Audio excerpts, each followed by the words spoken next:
Hi friends, welcome to Mathstoon. In today's video, we will learn to solve a linear equation x minus 1 is equal to 0. So let's start.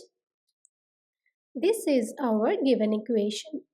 Now to get the value of x, we will add 1 to both sides.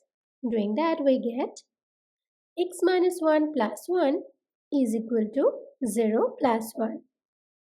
In the left hand side we have minus 1 and plus 1 which is 0. So we are left with x. And in the right hand side we have 0 plus 1 which means 1. So finally we get x is equal to 1 as our answer. Thank you for watching. Please like and share this video if you find it useful. Leave a comment in the comment box. Do not forget to subscribe this channel. Visit the bell icon to get notification of new videos earlier.